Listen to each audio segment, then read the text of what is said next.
Welcome to MotoGP Mac again this weekend. We're going a new podcast. Got a lot of things to go over. I got a new bike, leftover new 2022 RS Aprilia RSV4. So I've been getting that track day ready and help my buddy get his track day bike ready. Triumph and Sprint. It was one of my old bikes, so it's already really ready. But Gus, a lot of parts buying and selling and trying to see what fits what and all that kind of fun stuff. Happy days. So that's why I see me on as much. Happy days. Yes. Yes. As you see, my background has changed. Yes. Yes. So I'm currently in the UK at a. You finally had enough of you. Kicked you out, huh? That's it. Yeah. She finally saw sense. Yeah. Currently in the UK, about to go to a soccer match with my small fella. So exciting times for him over there and lying down in the bed. Yeah. Everybody wish him some luck. That's it. They'll need it. But yeah, so weird week in MotoGP. Funny week, and I suppose we start off with the interview that Pecco gave, where he said that the satellite bikes are now too close to the factory bikes, and I don't get that, but yeah. So when I was reading it and whatever, first, as I said in the video, that I thought that there was something lost in translation, as these things do get lost in translation between Italian to English and whatever. And then I found out that it was actually to a Italian media person that he is giving the interview. And I still think though that the translation, after I did the video and I was kind of thinking about it, I still think something has got lost. I think. Yeah. And this is kind of where I was going with it. And I think his comments were more aimed at Augusto Fernandez. Do you know what I mean? That he was a rookie on a factory spec bike, that maybe he doesn't have the natural raw speed, say, of the likes of Marc Marquez, and then that came in and went to a factory machine. And what he's kind of saying. And I don't know, look, this is just me. Not as easy to judge what you're saying. Yeah. And it's just like, is it right that they take, if they're not as, like Acosta would be another thing, like put him straight on a factory bike, right? Or what? He would probably have the natural raw talent to do it. But maybe some of the others coming up need a couple of build years. And is it right that they're on factory level machinery trying to fucking make 6 places in one go on lap 1? Do you know what I mean? Mm-hmm. And look, for me personally, I think they all should have the same level bike. If you ride for a manufacturer, you should have the same level bike. For me, gone are the days there of having the customer spec Ducati or Honda or Aprilia. Do you know what I mean?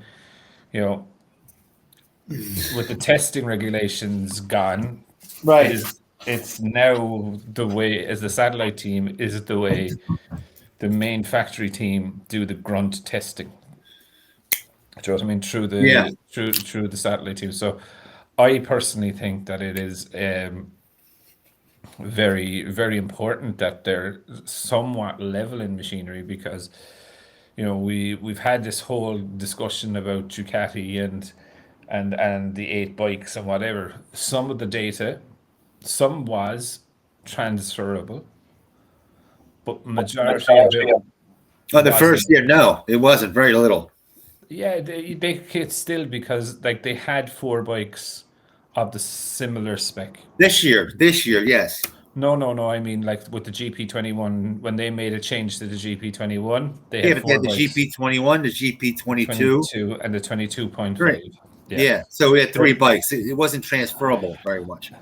There wasn't a lot, but there was still some of the things that were transferable, not the engine and stuff like that. But like tire data, definitely would. Tire data, yes, but that's not something to jump up and down over. That's not all the work of 8 bikes. I tell you that. Right. Oh yeah, 100%. This year it's a little bit more streamlined, but like even if you look at like KTM, Honda, do you know what I mean? Aprilia, even though that the bikes are slightly different in Aprilia, slightly different in Honda, there's relevant data there. Look at Yamaha. They don't have any satellite team, so it's only two. Well, yeah, it's two people working on Yeah. trying to solve the problem. Which That's rough when you have one person that's not riding too well. yeah, but that's actually one of the things that someone was mentioned in the comments there quite recently, and I actually 110% agree with this. Right, I think Morbidelli could survive this year with Yamaha. Oh, I disagree with you. I'll put a few beers on that one. And will I tell you why I believe it? Why? Because the bike is so bad. Why waste good money on a better rider? Yeah. Yeah. Yeah. Right. So, and this is kind of where I was going with this is that Fabio could feck off at the end of the year, right? Yeah. See you later. I don't want to ladies, see right? that, but yes. Right. That means if they dump Franco, they have no reference point. Now, maybe is that what they need? Yeah, but do you want a reference point on a rider that's not doing well? Well, Honda kept what's his name? Honda's done a lot of things that's been stupid.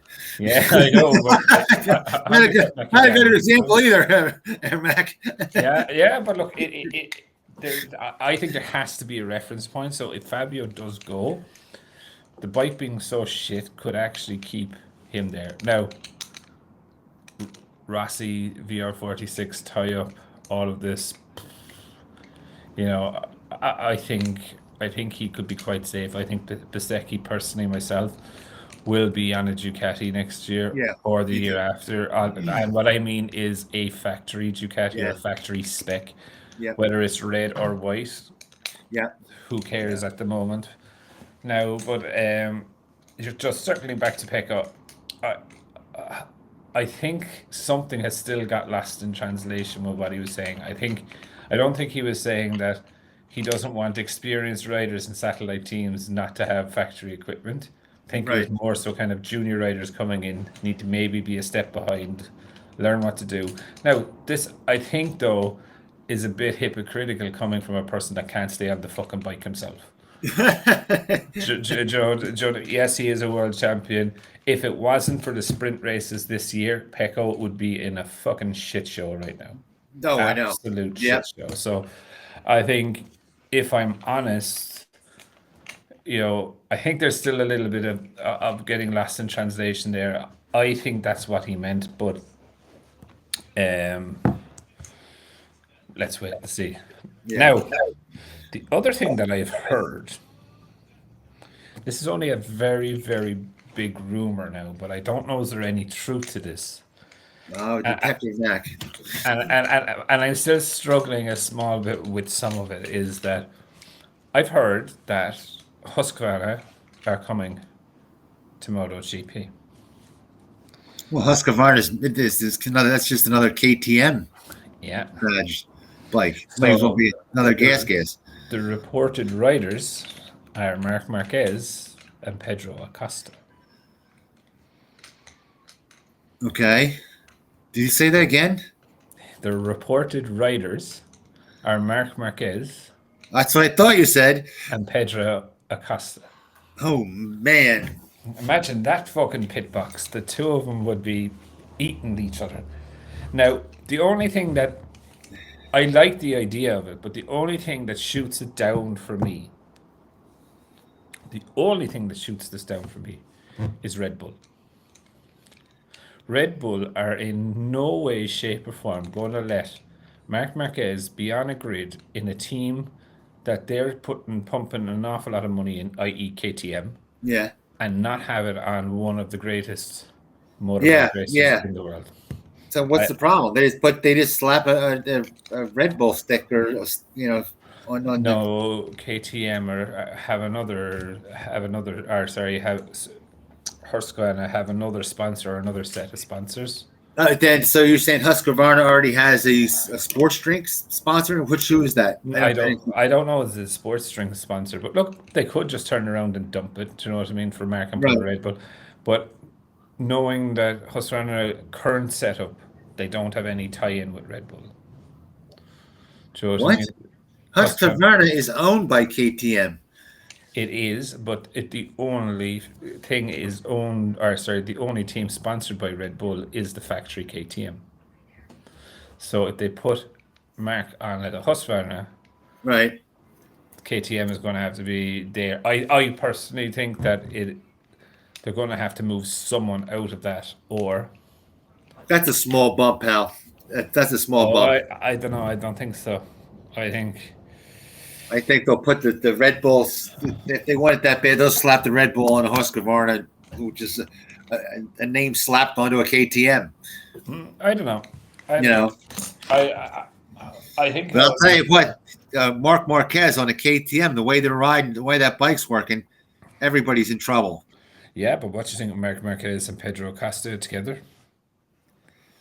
I don't think he's too young. I think Mark Marquez will rule the roost.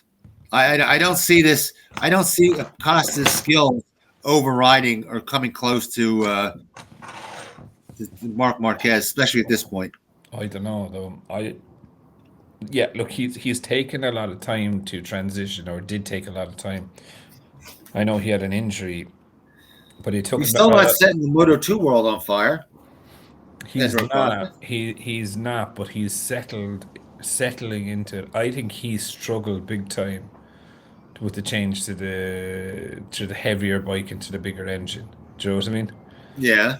Well, And and I he's think going on to something even bigger and even heavier.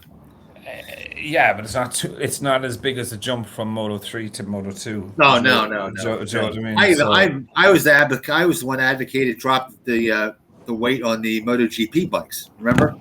Yeah. Get rid of that ballast. Yeah, they're still never going to listen to you, Jake. So, you know, but I know. always have to say your piece. I mean, what the hell's the ballast? The weight ballast sitting there does nothing for the bike. Never mind. It's only there's all upside, no downside to that. Taking the ballast off. Yeah. Now, look, I just thought it was interesting that the concept and on the subject of Marc Marquez, have you seen? No, you probably haven't seen. We're shooting this on the Friday, so the Saturday video is Pooch has come out and said that he believes Mark is now back to the same level, or riding at the same level as he was prior to the I can see that. He's riding his ass off. And I think it's pretty interesting because look, watching that race again, especially the Sunday race, you know, like it was vintage Marc Marquez. Do you know what I mean? Yeah. The outcome was always going to be the outcome. You know, Martin had that little bit at the end of the race, goaded him into it. Do you know what I mean? Fuck you now, I'm going to shove it up the inside of you, and now you come catch me. Yeah. And I told people 30 is not old. You know, he's always so old. 30 is not old. You still haven't lost that snap. It's not that you haven't lost that snap, but it's, you know, you don't bounce as well as you used to. You might not heal as good as you used to, but I'll tell you, your timing's still there, right? Yeah. Timing means a lot. It's just like boxing, motorcycle racing, boxing. They still got the timing, and you still got the reflexes. Your reflexes can go down, but they hold up at 30. You just put it there. They plateau. Yeah, but if you look at it, he's missed half the season already. Do Yeah. you know what I mean? So because he's not bouncing as well as he used to, you know, his championships are suffering. But what I did find extremely interesting is what Pooch also said. So this is the first time Alberto Pooch has admitted Calyx. Oh, yeah. Yes. And, you know, he was like, oh, we're not in... And because Pooch is such a fucking liar, right? You never know. You can. Honda's such a liar. You can't tell. You know. But Pooch turned around and said, "Oh, you know, we're very happy. This is just the start of it." Do you know what I mean? And then I was kind of like going to myself, "Oh, is this? You know, is he just putting the spin on it now, and that they've just brought it to fucking Japan and copied it? Like, do you know what I mean? And Honda will come out with this all new." But then I was just saying, but.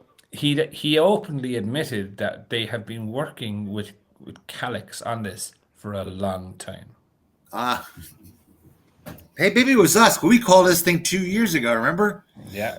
And at desperation, guys, we said, what can they do? They've been failed 10 years in a row. What can they do? We said, go Calyx. To get rid of the whole chassis and go start. Yeah. Well, I don't know whether it was 2 years ago, but I definitely remember. It was 2 years ago. We asked. We was one of the first things we did. When we came on here. We said they fail every year. They just keep getting worse. What are we getting? What can they do? Yeah. Well, look, I definitely remember a funny conversation that we had during when they launched the Calyx swing arm, and we said if they had any sense, they would get them to work on the frame. And look, I think judging by it, yes, the frame. The bike looked very nervous and a little bit of head shake. But I think that's more Marc Marquez riding the fucking balls off it into an inch of its life. Yeah, he's overriding the bike still because they don't give him credit though. They made the chassis better than Honda in 6 months, say, right? Than they did in 10 years. And well, look, that's their business. Do you know what I mean? And that's their business. That's one of the smartest things they've ever done. If not, it's probably one of the smartest. Now, Mark was open and honest as well about it, and he said, "Look, the chassis is a small help." And in my view, you could see that he was more confident to turn the bike in on that chassis than the other chassis, right? Yeah. But he was quite open. He was like, "Sean, it's not the solution, though." So of course, it can't be that short in that short of time. But I think that's the first prototype of the chassis that they have put into production. Second one, they did say. I remember seeing it read, and that was the second prototype chassis. Yeah, but there was 2 of them out there. Do you know what I mean? Right. So, but what I mean is like this test or development cycle now is going to go on for the year. So like I'm not really expecting to see a good chassis out of Honda or Calyx till next year. I think this year they've already written it off. Mark is with his injuries. Let's do another test year like last year, right? So I am expecting it next year to be good, but I don't think it'll stop Marquez from moving on though. Unless I would say he'll give it to the middle part. I think he's already talking to KTM. We know that, right? Right. I think he won't pull the trigger till the summer break. Personally, that's what I think. I bet he's talking to Ducati too. Bet you. Yeah. I don't know. But I'm sure you wouldn't. It would just be the smart thing to do as a manager. You're not going to put all your eggs in one basket. You're going to ask, talk to everybody. So this is where I am with the Ducati, and we kind of touched on this last week, right? Would you take Fabio or Marc Marquez and whatever? And Ducati are very much so about the younger generation. Yeah.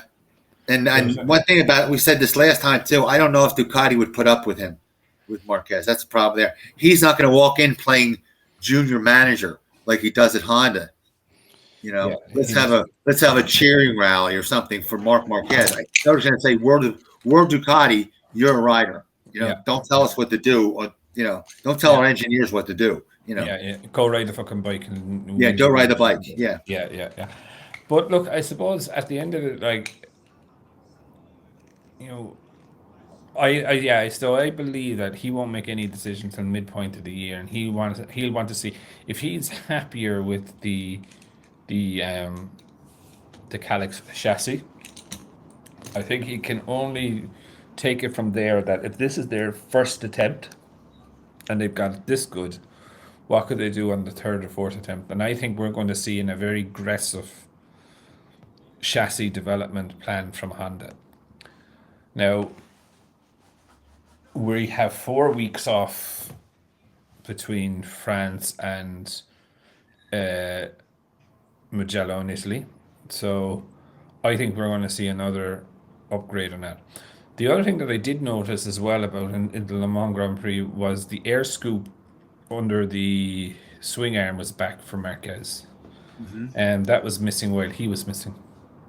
I think maybe maybe Mira had it out once or twice, but it wasn't a lot. So it's still beggars belief that there's special parts for Mark and no one else. Do you know what I mean? Yeah. In the shit pile that they're in. if you get me. So look, I think it's funny. It's still fun. Yeah, it's still funny that it kind of is out there that. But another thing that I came across during the week, and I think it's kind of a good thing, and maybe others will get into this, is that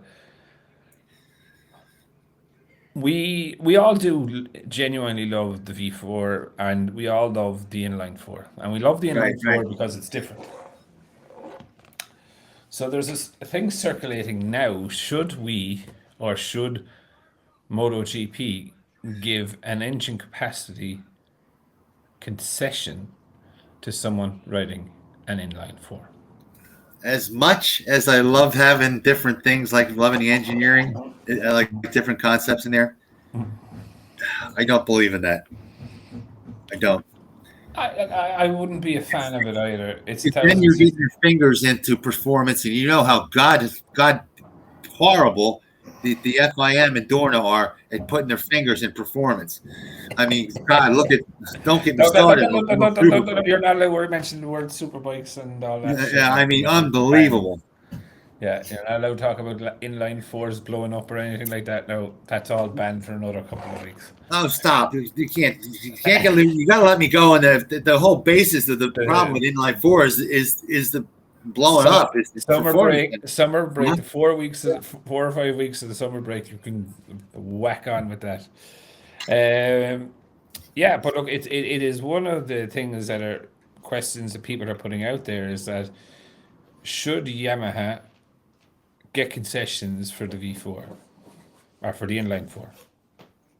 No, I'm ardent about that. No way. Guy is just asking for trouble. Now, another thing that I found very interesting that I found during the week is that you might like this. So the big four Japanese motorcycle manufacturers, Mhm. Honda, Yamaha, Kawasaki, and Suzuki, have received ministerial approval from the Technology Research Association called HYSE, Hydrogen Small Mobility Engine Technology. Good. So this might rest a few people's fears that, okay, if we go hydrogen, We have our motorcycles back. we have a motorcycle, we don't have a silent. Yes. Silent. Yeah. Now, saying that, right, We lads, don't have a wind-up toy. you're actually going to kill me, right? I watched the Moto E there recently again, Yeah. except for no noise, right? Which is why you go to a track, really, right? The Yeah. noise or whatever. They were giving it to each other, hammers and tongs. The racing between the lads Right. was like fucking clubman racing, where they were rubbing, touching, banging, giving it hard to each other. Yeah. The racing was fantastic. It was That's just because there was no. That's because no one watches it. Even the stores are like gone from home for the day. they'll be fine. Yeah, don't worry about that. They'll be fine, But no, to be fair to them, not to pull the piss out of them, the racing was actually really good. Just there's no show. Do you know what I mean? Yeah. Like I always remember being late on a Friday morning to the practice session in Catalonia, and like you'd hear the Yamaha go past, you'd hear the Honda, KTM, Suzuki, Ducatis, and you just hear the difference of the sound of them. And then you go home in the evening, your ears would be slightly ringing because of the noise, etc. Yeah. And look, Moto E is never really going to do that. It's a good thing. Now, Ducati are very open to hybrid technology in motorbikes. Yeah. The only reason they're doing the electrics is because they get a credit, the pollution credit against their street bikes. That's the only reason they're in that at all. I actually know a company where you can buy those carbon credits from.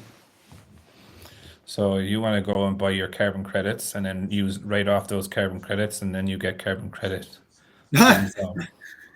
Yep. Really? That's how a lot of these, um, what is That's it? how MV must be gone because Christ, their engine's 20 years old. But do you know the net zero companies and stuff like that they do, that they put out thing, they just buy the carbon credits and then what they call is retire them, and then that takes out, just say they buy a ton of carbon credits, Yeah. that takes out a ton of fucking whatever they've used. It shows me, and it's just like, oh, okay, we're net zero now. We've changed our light bulbs to LED. Yeah. Oh. I thought you were talking about the. For a second, I thought you were about. There's an American company, Zero, that makes electric motorcycles, right? Yeah. And they get so much money from the government, for this, going green. They don't have to sell motorcycles. The whole thing is just so to get the grants. Yeah. You get the grant, and they don't have to sell the bikes. You're just making money off of grants. Totally. Yeah. Look, there's ways and means, but I just thought it was interesting that they got pulled into this, and I find it interesting that none of the European manufacturers were invited. Now, I think it's an internal ministerial thing from Japan, but I wonder what the likes of Ducati and KTM and them are looking at.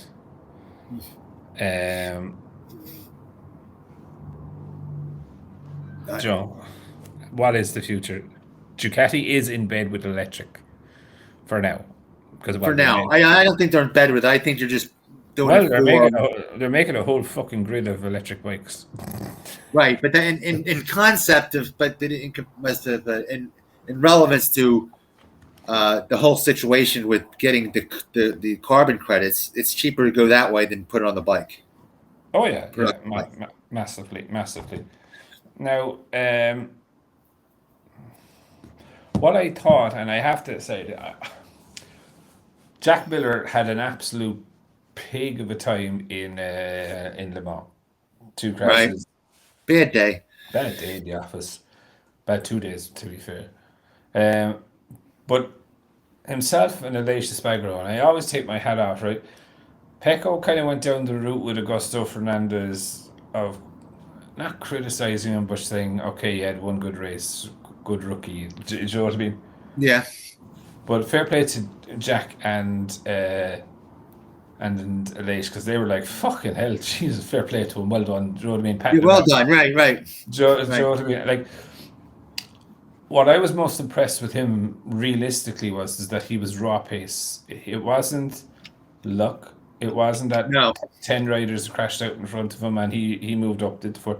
Yes. If you looked at his lap times, they were good, period, flat. Yeah. So, like, for me, like, if you're a rookie and you can legitimately get into the top 10, you're fine, right? So if we took out Pecco and Maverick crashing and Mark crashing, he still would have been within the top 10. Probably 7th, but for me, I'm like, that's one hell of a ride. Do you know what I mean? And if you look at KTM now, or Gas, yeah, they're in an awful fucking pickle. Like, I know Pole is injured, right? But Pole has to come back and fucking kick the tires and light the fires. Like, do you know what I mean? Like, in my view, he's fighting for his place now. Yeah. I'm saying for his riding place, yeah. Yeah, because all of a sudden that KTM or Gas. Yeah, it's now people want to be on it. It's a bit of a. It's like Aprilia. Whenever nobody wanted to be on Aprilia, then it got good. And everybody wants to be on it. Now, KTM, the same situation. Now, personally, myself, I do believe that Yamaha is the new Aprilia of a couple of years ago. No, I saw that, and I don't agree on that one. I'll tell you why.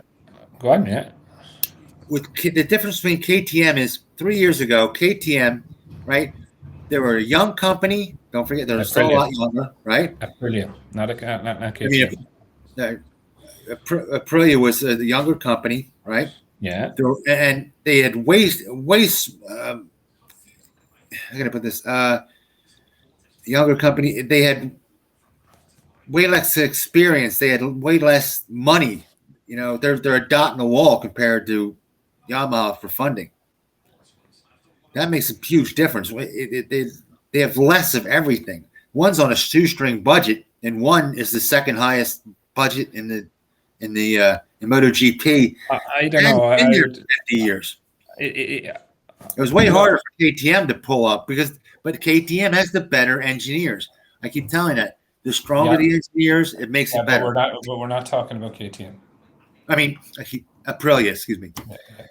But I would disagree with you on that, because where I think, and this is where I think, right? I genuinely believe Aprilia had no interest, but they wanted the marketing exercise of developing the RSGP. Right? No, their strategy just hear me out now, right? Okay. And the reason I say that is because they gave their factory effort to a team to run. So Grassini used to run Aprilia. Right. Then all of a sudden, they took it in-house. Mm-hmm. And then shit changed. Yeah. Do you know what I mean? So what I mean is that Yamaha, because they're so far behind, for me it's like they just don't give a shit. Do you know what I mean? There's not enough coming through that pipeline.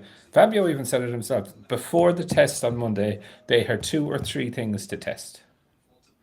You're fucking 10 miles behind in the championship, and you go to a test with your factory riders, and you bring 2 things, 3 things. Well, there's a base difference between 3. KTM had if you look at the 3 between Aprilia, keep saying KTM, Aprilia, Yamaha, and Honda. KTM came up because they had the strongest engineers, even when they had the smallest amount of money. But they had the Honda engineers. No. Aprilia. Aprilia came up. You just said KTM. I said I cruised myself again. We stop. If I say KTM, it's Aprilia. Anyhow, okay. Aprilia had the strongest engineers. Aprilia had the strongest engineers, so they gained really quick, right? Mm-hmm. Yamaha and Honda. Honda has the weakest engineers, so no matter how much money they had, they were just flushing it down the toilet. They weren't doing squat, and they were failing everything. Mm-hmm. Yamaha, they went down because they're stuck in the same situation. They're trying to beat a dead horse with the inline 4, and it's affecting everything.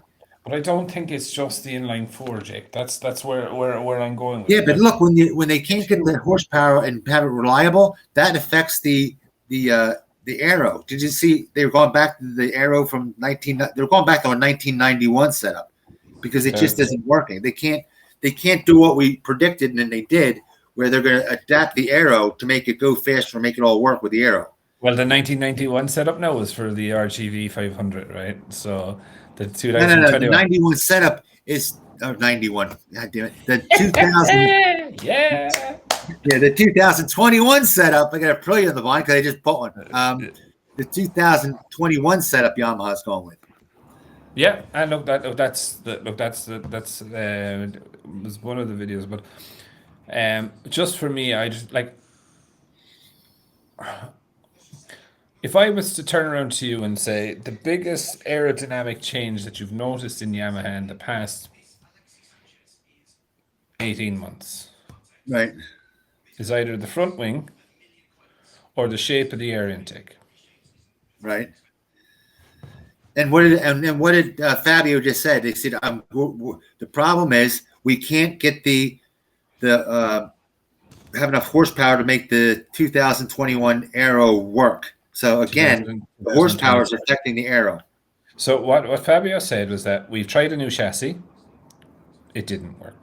Mm-hmm. We tried new aero, it didn't work. Didn't work. We've tried new electronics, it didn't work. It didn't work. So everything that they have tried for the 2023 season, all of the last 2 years worth of development, is junked because they're going back to the 2021 setup, and which is really the 2022 setup also, because they held the engines from the 22 or 21 engines. So again, we're back to the engine bit. Yeah, and look, he openly said that they don't have the horsepower to run the high downforce, which we called very, very early when we saw the downforce. That's a good call. It really was. So it's it's fucking heartbreaking to see that they're in this situation, and I'll call it a situation that. Would you ride a Yamaha, No, or would no, you, or would you go as a second rider to KTM KTM or anybody, yeah, other than you Honda. need, yeah, the only one that would rival it would you not go on is the fucking Honda, Honda, yeah, right? yeah, And that's the only thing. And then if you look at Honda in a satellite capacity with no major developments, did take a win this year. yeah. That's a weird win, though. That thing, That doesn't matter, right? A fucking satellite one took a win, right? yeah, And you're like, Fabio, majority of Fabio's points have all come from the sprint race, same as Marc Marquez, yeah, same as Pecco. And I'm just like, oh man. But look, I suppose talking about shit seasons, and when the news broke that this fella was going to Repsol Honda and the other fella was going to LCR Honda, we said that, for Rins we better buy shares in Johnson and Johnson. Johnson Band-Aids. Remember? Yeah. I think it's actually needed for Mir. I think he's one finish. Yeah. Maybe two, but hey, we have called Honda and Yamaha down to the T, much to many people's dismay, but we have really called it.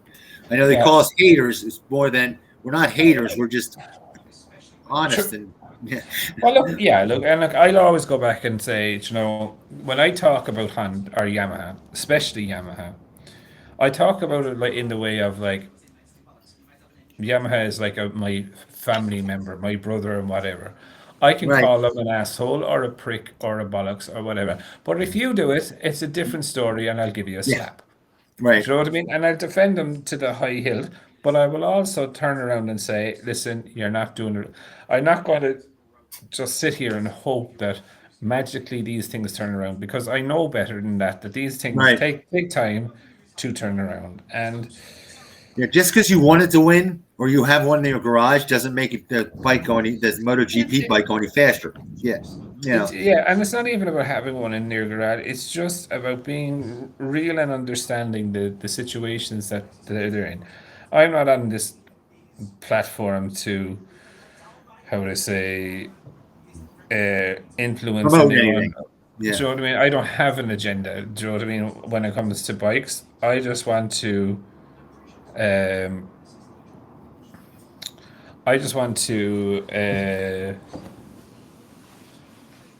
just like be real, talk factually. Do you know what I mean? And if you don't understand and are sitting there wishing that Yamaha would do better or Honda would do better, I have never once said that they will never do better. I've always said, they're in this shit, and it's going to take a long time for them to get out. It's going to take time. Yes, people. I don't know where they're getting this. Every time they go to a test, they're like, "Oh, it's going to turn around in this next 2 weeks." No, it doesn't turn around in 2 weeks. That's not how it works. And me, I don't care one way or the other. If CF Moto, the Chinese company, comes out next year with the best MotoGP bike on the grid, I'm going to say, that Chinese bike, best bike in the grid. I don't care where it's made. Yeah. Well, look. You all, as a fan, you do always have a natural gravitation towards a team and a natural pushback on another team. That can be you don't like the team manager, you don't like the team rider, and like you see it, and like look, there's a thing called unconscious bias, right? Which everyone has in their minds, where someone can do something super, and because you're not really a fan of the brand or the person, you're like, nah. Yeah. Oh, it's like with me with Honda trying to make everything banned because they can't compete. That just pisses me off right there. Yeah. When they can't compete and they want to, all of a sudden it's dangerous. Well, it's like they hated ride height, but launch control was fine. Why was launch control fine? Oh, well, they have the best launch control, so all of a sudden it's not dangerous, but everything else is that they can't compete with. Yeah. And the way they move unilaterally, and the way they don't get fines where everybody else does, and if they're in Dorna's pocket or Dorna's in Honda's pocket, You know, I don't like that stuff. I like everything to be fair, to be flat and even. Yeah. Now, I suppose another thing that came into my mind during the week.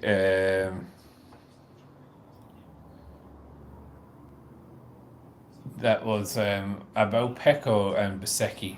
And I think this is going to be an interesting title battle if it does go to a title battle between the two of them. Because when it was Bastianini, separate teams didn't really communicate with each other outside of MotoGP. You only had to deal with the problem and the pressure at the track. Right. Now, if you look at Bezzecchi and Pecco now, Bezzecchi it has him under a bit of pressure. And the other thing is that I think Pecco also knows and sees how good Bezzecchi also is, because they're always riding at the ranch together. Yep. And they're always checking each other out. Then they go back. I'm sure they look at videos after video of the other guy going down that track. Just like we do. Yeah. Just and to get to see and understand their lines and whatever. So, I do find it very interesting how that relationship is going to develop. Right now, it reminds me actually very much so of the Rossi-Marquez relationship when Marquez came into the championship, where everything was all fun and nice, and you were just fucking waiting for the grenade to be thrown. Yeah. You know what I mean? You knew that grenade was coming, right? When? Yeah. You didn't know, but you knew it was coming. But being they're both on the same brand, I don't think they'll have the problem that they did with the Rossi and Marquez. Mm-hmm. You know, I don't think they'll have the same problem, being that Bezzecchi and Pecco are on the same brand. Because when Marquez and went against Rossi, they were on different brands. They were allowed to beat each other up more. Yeah. I suppose. Yeah, it will be interesting though, because like it's an awful predicament for Rossi, right? Because like Rossi's going to pull the strings there as well. Do you know what I mean? In the way of, Rossi's going to want his team to win, right? He's not going to want Pecco to win over Bezzecchi, who Rossi is running a multi-million-pound team. Do you know what I mean? Bro. So I think there's going to be I would call it a strain on the relationship. Is where I think where that grenade at any time could be fucking thrown. Like, do you know what I mean? And if that grenade goes off, there's a lot of people inside in that VR46 Academy that could be casualties. Like, do you know? And what about Aprilia having another screw up off the line? I don't ever know what it was. The ignition wire didn't work or something. Yeah, their problem with that is really weird, right? Because they can't seem to find the bite point right, or like there was a couple of Grand Prix there. Maverick was going out, and every time he went out of the pits, he was doing a practice start. And then when it came to the race, he got one right and he made balls to the other. I think that was in Jerez. Now, he did get a good start in the second. In France, in this Le Mans, he had a problem too. Remember? Yeah, but the race where he clashed with Pecco, right? He was up there at the start of the race, so he did get off the line okay in that one. But I don't know. It seems to be something that maybe it's something to do with the hydraulic clutch. Do you know what I mean? Like KTM have gone back to the wire. Do you know what I mean? Yeah. So they've dumped the hydraulic clutch and asked about it. They're like, well, you only wanted the hydraulic clutch when you were going down through the gears, but you've received the shift gearbox now, so it's kind of redundant. Right. You know what I mean? So I just think it's funny in a way how Aprilia can't really solve that issue, and I think I don't think it's really a testing issue. Do you know what I mean? Like it's not an engineering issue. It's a checklist issue where somebody goes, "Did you check on that?" Yeah, don't worry about it, and doesn't get done. It's okay. It's okay. Yeah. It's like it's too small of an issue to bother with, that type of thing. Exactly. Yeah. So look, I think it's quite weird. I mean, are they that pushed that they strained out that far from putting that extra team on there? Yeah, and look, that was kind of the thing that I was going through. With the Uh, sprint races on top of it?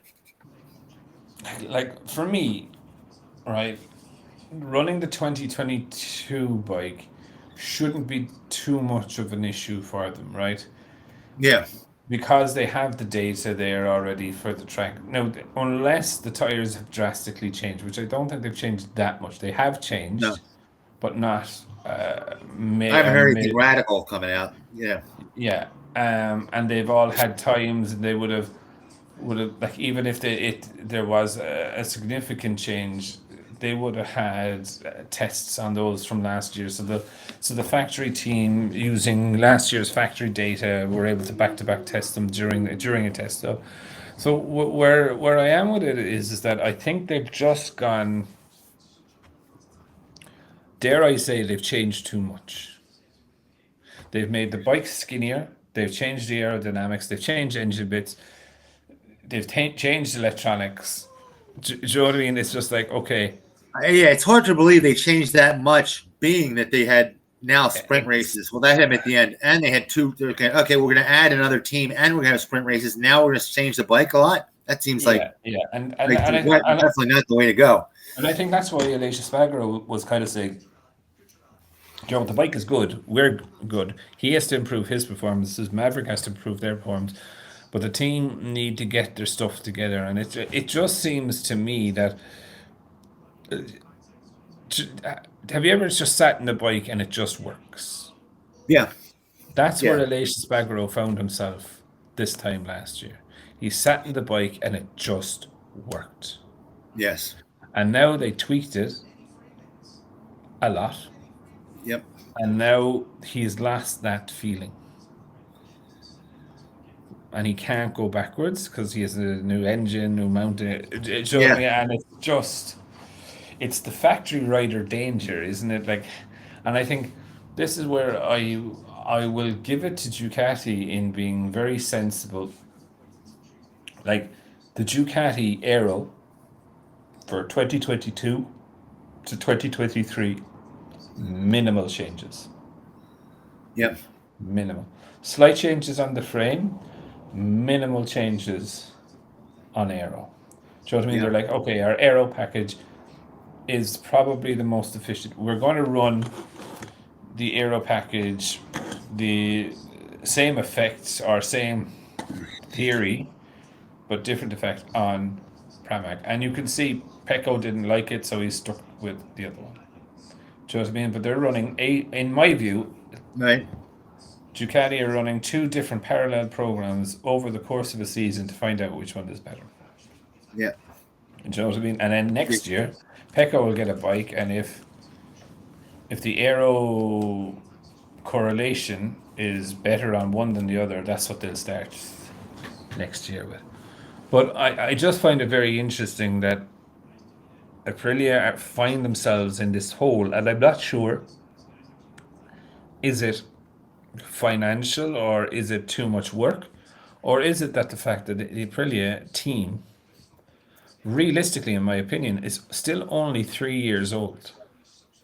Yeah, when we've talked about team, folks, we're just talking about the mechanics putting the thing together. We're not talking about engineering or back at the factory. We're talking about the guys that do the nuts and bolts at the track.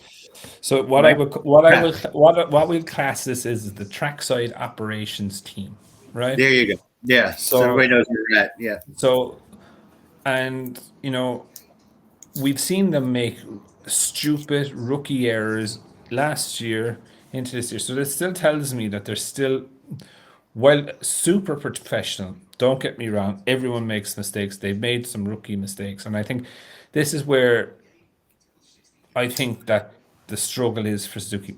Are the riders performing? No, they're not. That's a separate issue, right? That's not a team issue. But I personally believe that they Aprilia don't understand the changes to the bike. and they don't understand how to set the bike to get the maximum out of it.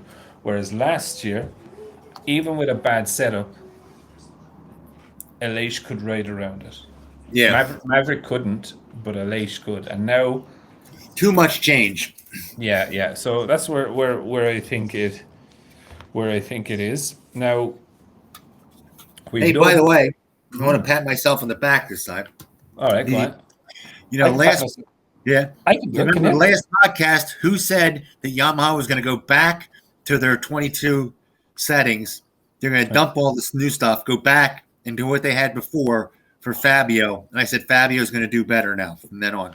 I said they're going to skip that and not worry about. They're going to forego the risk of the engine blowing up. Go with the old aero. Go with the old setups, and he's going to come back. And I bet he does better.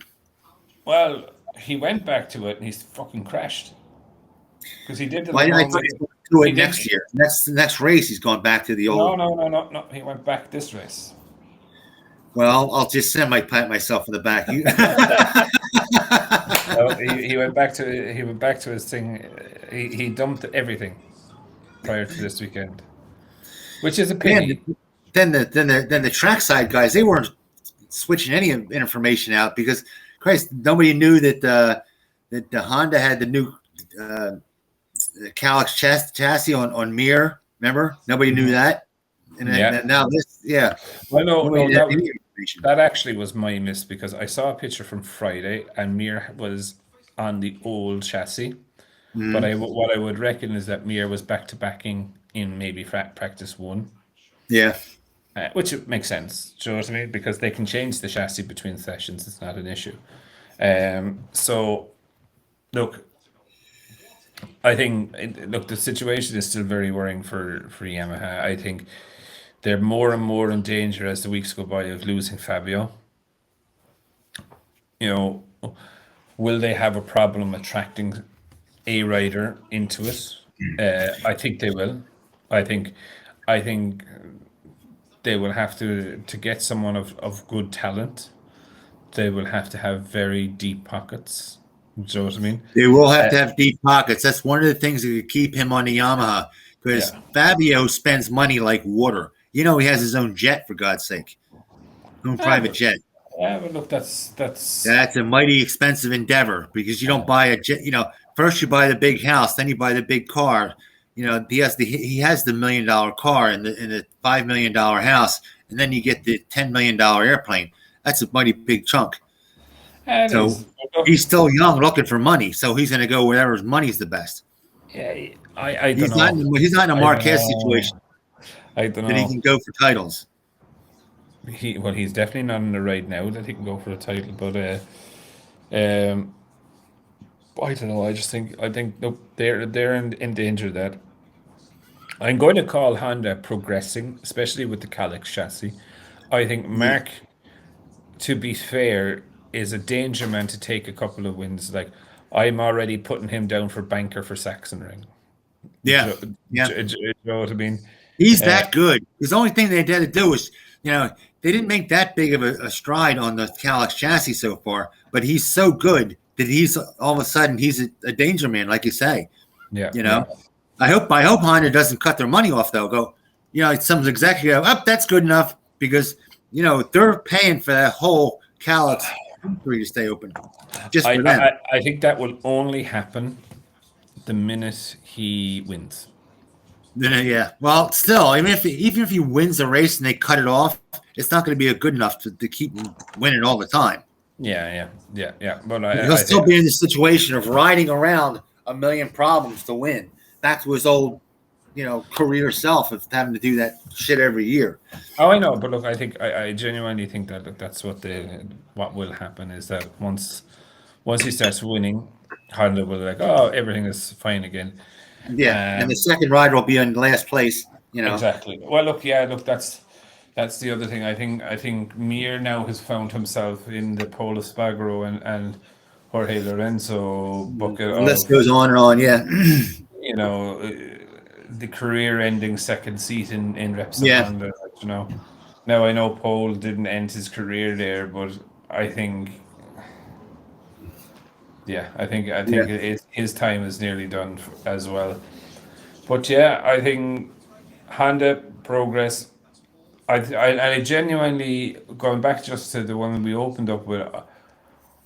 I still think the Pecco comment. There's some mistranslation there. Maybe the Italian to English after the reporter put out the thing, but or I think he was definitely taken out of context. You know what I mean? I think he was maybe talking about people coming into the series, you know, if they're not the high flying superstar. But then saying that, look, Fabio was never a high flying superstar till he got to MotoGP. Right. Right. You know, Right. so look, I do find it interesting, but yeah, I think we have a long time to wait now to Mugello, which is probably one of the great races to go to, except it's incredibly expensive. It's the same as Formula One money to go to a motorbike race, which is absolutely terrifying. Yeah. Yeah. Um, but yeah. Did you Anyway, see, by the way? Did you see? I have to comical note. Jeremy McWilliams goes on to Crash Net. He's on the yeah, podcast, yeah, and he goes to Chris Ewan. He goes, Honda. If they didn't have if Honda did not have Mark Marquez, they wouldn't have won anything in the last 10 years, right? And he see his face go, oh shit! Like, how do we get out of this? I'm going to shut him up. I don't want him bad mouthing him, right? And he starts saying, he goes, and what about that Yamaha? He goes, well, Yamaha's almost as bad, but not as bad as Honda. Honda has really relied. If they didn't do, they would have done squat. And he's just like, oh my God, get this guy off the subject. I'm yeah. going to get Good man, a Jesse. call from Honda's lawyers, and like I can hear a phone ringing right now, taking my Yeah, job. yeah. He's some boy. We saw him racing actually last weekend in the Northwest 200. I think He's he's telling the truth. God, cut him off. Cut him off. yeah, 59 years of age and he's still going hammer and tongs with young fellas. Yeah. You know what I mean? Fair play to him, Joe. What a some boy he is. Um, yeah, and again, 4 weeks without MotoGP. We have the Isle of Man starting next week. I was going to try and bring Manxman on, and then I forgot that I was away. But we'll try and bring Manxman on. It'd be great that when we shoot that, Jake, actually, the island will be coming alive with the bikes. Monday night will be first practice. And yeah, racing will get underway in the Isle of Man, a holy grail place where we need to go to, Jake, and at least do a couple of wheelies somewhere in the island. Yep. And yeah, we'll wrap it up there for this week, I think. Yep. All Thanks, right. folks. Thanks for stopping in. As always, we always love to And see you. we'll see you again next week, hopefully with a guest. And if not, Yes. sure we'll be here to talk more shit. Yeah. Peace out. Have a good one. Peace out.